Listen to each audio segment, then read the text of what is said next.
চিংড়ি মাছ আর গরু মাংসে কিন্তু প্রচুর অ্যালার্জি। তার থেকে বেশি অ্যালার্জি হয় যখন আপনার কাছের মানুষ অথবা আত্মীয় স্বজনের মধ্যে কেউ সফল যখন হবে, তখন এটা একদমই সহ্য হয় না। ওই অ্যালার্জির পরিমাণটা আরেকটু বেশি হয়ে যায়, তখন ওই ডাক্তারের ওষুধ দিয়ে কোনো ধরনের কোনো কাজ হয়। একজন মানুষের মেধা এবং পরিশ্রম ছাড়া বা স্ট্র্যাটেজি ছাড়া কেউ কখনো সফল হতে পারেনি।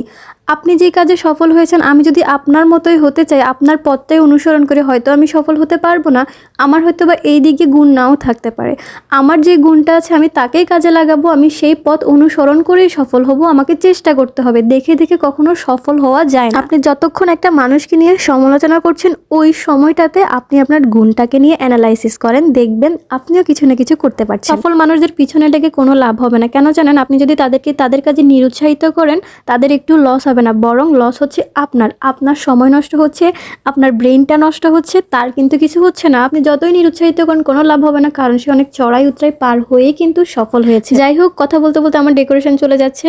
প্রথমেই দেখে নিয়েছেন আমি একটু আকাশে যে জায়গাটা আছে একটু হোয়াইট ক্রিম দিয়ে দিয়েছি। আমার একটু ভুল হয়েছে, আমি যদি উপরে মানে আকাশের জায়গাটা পুরোটাই সাদা ক্রিম দিতাম খুবই বেশি ভালো হতো। তো আমার এই ভুলের কারণে পরে আমি একটু হোয়াইট ক্রিম দিয়ে চেষ্টা করেছি। তো পরে হচ্ছে ঢেউগুলোর জন্য আমি একটু এরকম মার্ক করে নিয়েছি যাতে ঢেউগুলো একদম সোজা থাকে। এরপর আরেকটু ব্লু কালার দিয়ে ঢেউয়ের মতো করে দিয়ে দেন হোয়াইট